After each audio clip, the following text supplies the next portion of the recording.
ambaluma kedo do masbanu fitinani la jarabu do yusro ambe ala deli ala ku kisa nyogonama munu nube korofela sigila ko bandu nana ku kamisu be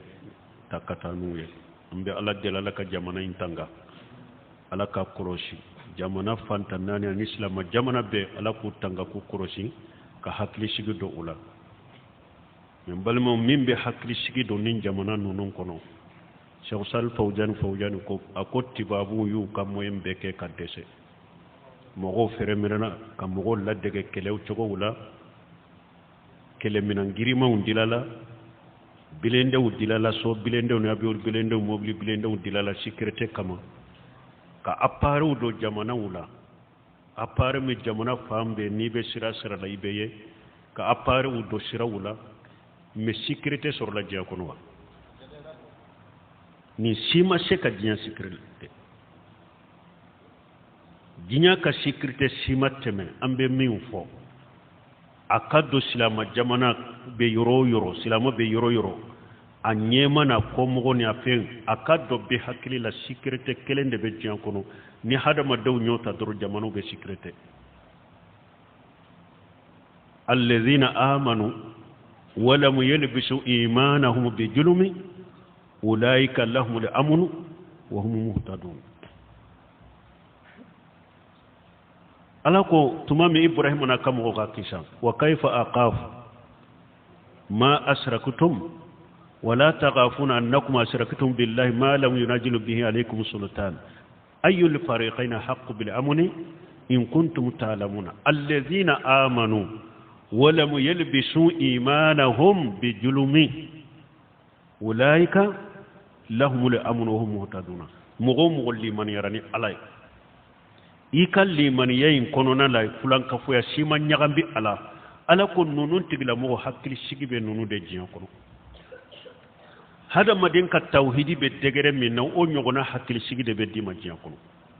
ني كالتوحيدي دافالندو حقل سيغي دافالن بدي ما جيان كونو ni ka tawhid dafalente tawhidi bi bolo ni degere minye ala bo hakili sigi dima jiya ko hakili sigi de dima kaburu kono ko hakili sigi de dima qiyama keneka ika tawhidi be degere minne ko hakili sigi bo degere de la ewa ika kanda fana bo degere de la ni ka tawhidi timelendo adafalendo ika kanda dafalendo jiya kono ika kanda dafalendo kaburu kono ika kanda dafalendo qiyama men ni ka tawhid nasilendo ni hakke menye ika kanda be nasino hakke ika jianyana me kono ika kaburu kono qiyama keneka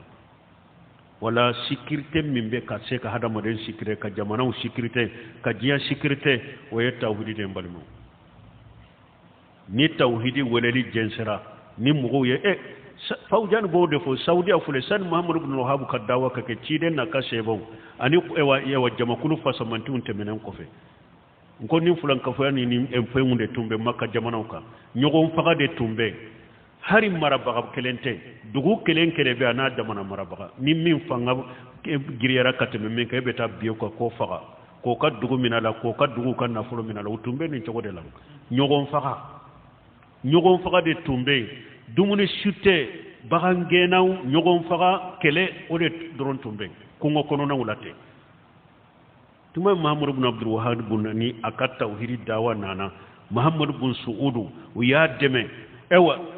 tawhidi jenselo ka jamana kono nyogon faga banna Saudiya ka te jamana kelenya mo kelen ka be mara jamana fanta nani mo kelen ka be mara nyogon faga min tumbe o boray fantanya min tumbe o boray ewa harib bi jinyabe amma fo de fote nagasite de me harib bi jinyabe hakili sigi mumbu bolon yewa nyanama ya kono ma fanta mumbu bolo ala ye nema mundo ma har sisa jinya kafir jamana baw harabe nya bole bo nofe munya ke ala ta ko fe ha tawhidin ni sunna ni salafiyat dawa mimbe ala ta ko fe fulo de nema la de tawhidi sunna sarafu tabulo fulo de nema la dun ka fa sabati lembe hakili sigi be ni salli wakati sera doro ibe fini de jigi ube basi de bila ikam minan ka doro beta salli kana mosite magala ikam mobili fale minan betu si ka do dala mogote magala tauhidin alaka sariya mimbe donc an bɛ ala deli jamana n'u b'a fɛ sécurité ka sabati nin jamana kɔnɔ hakilisigi kana u ka fanga dɔ tawhidi dawala ko mɔgɔw n'u ɲɛfɛ mɔgɔw bɛɛ setigiw faamaw population jamana kɔnɔ fanga ka don tawhidi dawala a ka dɛmɛ a ka sɛnbɛntiya o dɔrɔn de bɛ se ka jamana in lafiya ka sécurité sinon diɲɛ donkɛw kɔnɔ y'u ka moyen bɛɛ kɛ u dɛsɛra dan taara kariw la f'u ka kapitali kɔnɔ minnu bɛ jate diɲɛ ka puissance baw ye ko sécurité b'u bolo kɛlɛminan girimanw b'u bolo u bɛ kɛlɛ dɔ dan taara kari olu yɛrɛ la u ka kapitali kɔnɔ janko mɔgɔ tɔw donc an ka sagi ka taa tawhidi ma o dɔrɔn de ye sécurité diɲɛ kɔnɔ ala ta kɔfɛ